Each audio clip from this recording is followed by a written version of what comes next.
ఓం మహాగణాధిపతయే నమః. ఓం గురుభ్యో నమః. ఓం శ్రీమాత్రే నమః. పరమేశ్వర స్వరూపమైనటువంటి జ్యోతిష, వాస్తు మరియు ఇతర అనేకమైనటువంటి శాస్త్రములను మనకు అందించినటువంటి మహర్షులకి నమస్కారం. హయగ్రీవ హయగ్రీవ హయగ్రీవేతి యో వదేత్ తస్య నిస్సరతే వాణీ జహ్నుకన్యా ప్రవాహవత్. అరుణాం కరుణాతరంగితాక్షీం ధృతపాశాంకుశపుష్పబాణచాపాం అనిమాదివిరావృతాం మయూకైః అహమిత్యేవ విభావయే భవానీం. శ్రీమాత్రే నమః.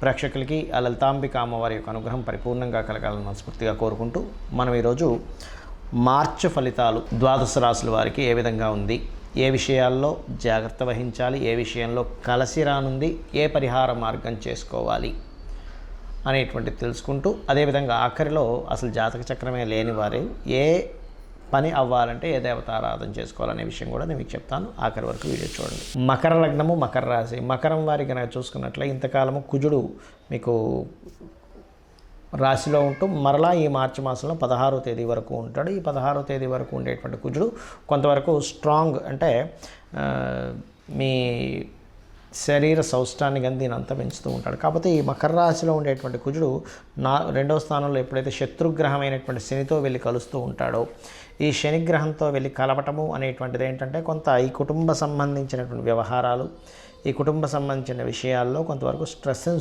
చూపిస్తూ ఉన్నాడు.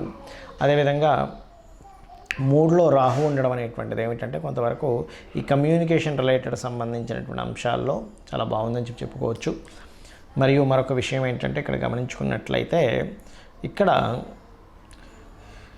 ఈ గ్రహాల యొక్క స్థితి ఏదైతే ఉందో కొంతవరకు ధైర్యంగా అడుగు ముందుకు వేస్తుంటారు. కానీ కొంచెం ఈ ఫైనాన్షియల్ స్ట్రెస్ కానీ కుటుంబ సంబంధించిన విషయంలో ఈ స్ట్రెస్ కానీ తగ్గాలంటే కాస్త చండీ పారాయణం చేస్తూ ఉండండి, అన్ని విధాలా బాగుంటుంది. మరియు కొద్దిగా ఈ మాసంలో 16వ తేదీ తర్వాత ఏదైనా ప్రాపర్టీ తీసుకునే విషయంలోని, వాహనం తీసుకునే విషయంలోని కొంత జాగ్రత్త వహించండి. ఇక అదేవిధంగా చూసుకున్నట్లయితే మీకు ఈ యొక్క మాసము వివాహ నిర్ణయాలు తీసుకోవడానికి చాలా బాగుంది.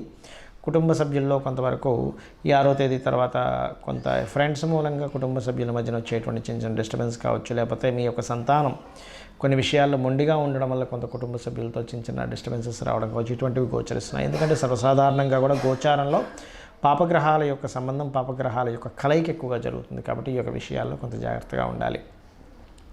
అదేవిధంగా చూసుకున్నట్లయితే ఇది 9వ స్థానంలో ఉండేటువంటి కేతువు యొక్క స్థితి ఏదైతే ఉందో, ఈ కేతువు 9లో ఉన్నప్పుడు సర్వసాధారణంగా ఏంటంటే పుణ్యక్షేత్ర దర్శనాల ద్వారా, పుణ్యక్షేత్రాలకు వెళ్ళడం ద్వారా, అందులో ముఖ్యంగా కేతు అన్నప్పుడు గణపతి ఆరాధన, లేనట్లయితే రాహుకేతువులు పూజ చేయించుకోవడము, కాళహస్తి దర్శనం, ఇటువంటివన్నీ కూడా మీకు మంచి ఫలితాలు ఇస్తుంది. కాకపోతే ఈ సమయంలో కొంత తండ్రితోని, లేనట్లయితే బ్యాంకింగ్ సంబంధించిన విషయాల్లో కొంత తెలియని మిస్ ఇవి అవ్వడము, ఇటువంటివి గోచరిస్తున్నాయి. ఇక మరొక విషయం ఏంటంటే ఇక్కడ గమనించుకున్నట్లయితే ఈ యొక్క రాశి వారికి ప్రధానంగా ఈ ఉద్యోగ సంబంధించిన అవకాశాలు ఎలా ఉంటాయంటే, ఉద్యోగంలో కాస్త వర్క్ ఎక్కువగా ఉంటుంది, ఉద్యోగ ప్రయత్నాలు కూడా సక్సెస్ అవుతాయి, అందులో ఎటువంటి సందేహం లేదు. పార్ట్నర్స్ కూడా లభిస్తారు, పార్ట్నర్షిప్స్లో కొత్త ప్రారంభించేటువంటివి ఉన్నాయి. కాబట్టి ఈ మాసంలో ప్రధానంగా మీరు 7వ తేదీ నుంచి 26వ తేదీ వరకు మాత్రం అప్పులు ఇవ్వడము, తీసుకోవడము, పెద్ద మొత్తంలో బ్యాంక్ ట్రాన్సాక్షన్ చేయడము, పెద్ద మొత్తంలో బ్యాంక్ నుంచి అప్పులు తీసుకునేటువంటి అంశాల్లో తీసుకోకపోవడమే మంచిది.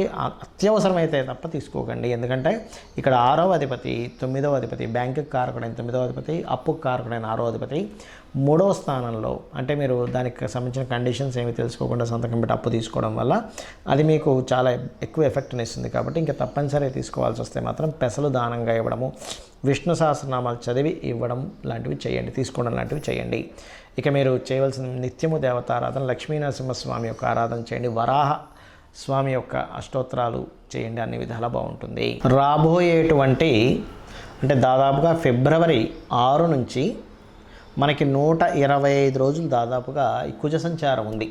అంటే మకరంలోని, కుంభంలోని, మీనంలోని ఈ కుజ సంచారం ఏమిటి అంటే దేశవ్యాప్తంగా కానివ్వండి, మనుషుల మీద కానీ దీని ప్రభావం ఎలా ఉంటుంది ఇండివిజువల్ రాసుల మీద అంటే కొద్దిగా గొడవలకు దారితీయడము, ఒక డ్రాస్టిక్ చేంజెస్ని ఊహించని విధంగా కొన్ని జరగడం, అది సరిహద్దుల్లో కావచ్చు, అంటే మిలిటరీ సిబ్బంది మీద కావచ్చు, లేనట్లయితే ఎందుకంటే ఈ ఫిబ్రవరి 6 నుంచి స్టార్ట్ అయిన ఈ పరిణామాలు ఇట్లా ఇస్తూ ఉంటాయి. డిఫెన్స్ మీద కావచ్చు, పోలీస్ డిపార్ట్మెంట్ మీద కావచ్చు, అధికారుల మీద కావచ్చు, రాజుల మీద కావచ్చు. ఎందుకంటే మనకి ఈసారి సంక్రాంతి పురుషుడు కూడా ఏం చెప్తున్నా అంటే రాజులు యుద్ధ సంబంధమైనటువంటి వాతావరణాన్ని ఇస్తున్నాడు.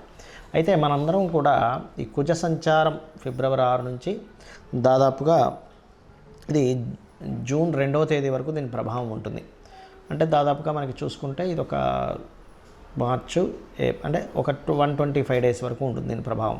మరి ఈ సమయంలో అసలు అందరూ చేయవలసింది ఏమిటి అంటే ఎక్కువగా గుర్తుపెట్టుకోండి, నవగ్రహాలలో శని భగవానుడు, రాహువు, కుజుడు, రవి ఈ 4 గ్రహాలు గుర్తుపెట్టుకోండి. ఈ 4 గ్రహాల దగ్గర దీపారాధన చేయడం ఒకటి. రెండవది గణపతి తర్పణము, చండీ పారాయణము ఇవి కంపల్సరీ చేస్తూ ఉండాలి ప్రతి ఒక్కరు కూడా. ఇది గుర్తుపెట్టుకోండి.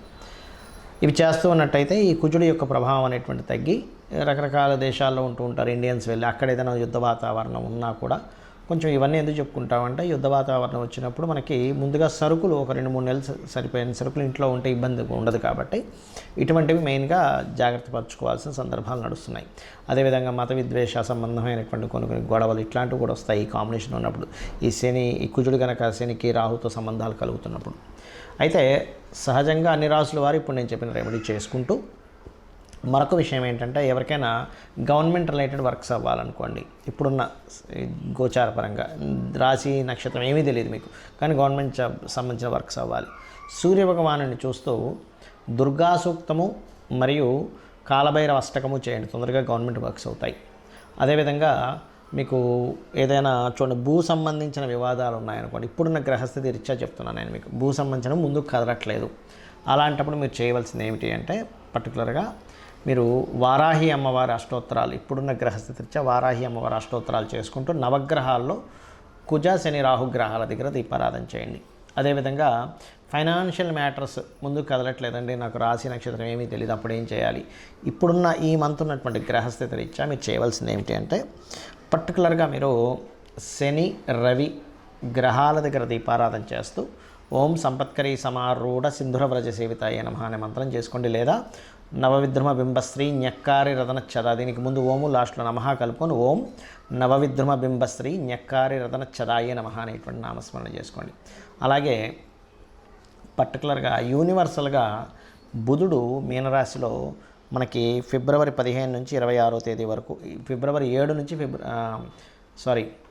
మార్చి 7వ తేదీ నుంచి మార్చి 26వ తేదీ వరకు ఉంటాడు. అంటే దాదాపుగా 20 రోజుల పాటు అక్కడ దాని ప్రభావం ఉంటుంది మీనరాశిలో. కాబట్టి ఈ సమయంలో కొంత ఏదైనా అగ్రిమెంట్స్ చేసేటప్పుడు కానీ, కొత్త బిజినెస్ స్టార్ట్ చేసేటప్పుడు కానీ కొంత జాగ్రత్తగా ఉండాలి. ఎందుకంటే బుధుడు నీచ స్థానంలో ఉన్నప్పుడు సర్వసాధారణంగా ఏదైనా బిజినెస్ సంబంధించిన ఇవి పెట్టాలంటే కూడా, ఇంకా తప్పదు పెట్టాలంటే కూడా చాలా జాగ్రత్తగా పెట్టవలసి వస్తుంది. ఎందుకంటే బిజినెస్ కారకుడు నీచ స్థానంలో ఉన్నాడు. అందుకని కొత్త బిజినెస్ స్టార్ట్ చేయడానికి కానీ ఇటువంటి వాటికి కొంత జాగ్రత్త వహించాలి. అలాగే మరొకటి ఏంటంటే ఇక్కడ టీచింగ్ రిలేటెడ్, ఆన్లైన్ రిలేటెడ్ సంబంధించిన టీచింగ్స్ ఇట్లాంటి వాటికైతే బాగుంది. సో అందరికీ చూసుకున్నట్లయితే, అలాగే వివాహ సంబంధించినవి కుదరాలంటే కూడా ఇప్పుడున్న గ్రహస్థితి రీత్యా కాస్త మీరు లక్ష్మీ గణపతి ఆరాధన చేయడము, రావి చెట్టు చుట్టూ ప్రదక్షిణాలు చేయడము, కామేశబద్ధ మాంగళ్య సూత్ర శోభిత కందరాయ నమః అనే నామస్మరణ చేయడం, ముఖ్యంగా గణపతి ఆలయాలకు ఎక్కువగా వెళ్తున్నట్లయితే ఇప్పుడున్న గ్రహస్థితి రీత్యా తొందరగా మీకు వివాహ సంబంధించిన ముఖ్యంగా మొదటి వారం మార్చి మాసంలో మొదటి వారం ఇది ఎక్కువగా చేయాలి. దాని తర్వాత కాస్త సూర్య భగవాను చూస్తూ లలిత చదువుకుంటే కూడా మీకు వివాహ సంబంధించిన కుదురుతాయి. ఇది అందరికీ జనరల్గా చెప్తున్నాను. ఇక మీరు ఇవి చేస్తూ వీలైనంత మట్టుకు రాహు మనకి మీనరాశిలో సంచరిస్తున్నాడు కాబట్టి ఇంకొక సంవత్సరం 4 నెలలు ఉంటాడు. కాబట్టి అమావాస్యలు స్వయం పాకం ఇవ్వండి. దీనివల్ల మీకు ఉద్యోగ సంబంధించిన సమస్య కానీ, వివాహం కానీ, అనారోగ్యాలు కానీ, గొడవలు కానీ, మోసపోతున్నాం అనే ఫీలింగ్ ఉన్నా, వివాహ జీవితంలో బాగోపోయినా అన్నీ కూడా సెట్ అవుతాయి. శ్రీమాత్రే నమః.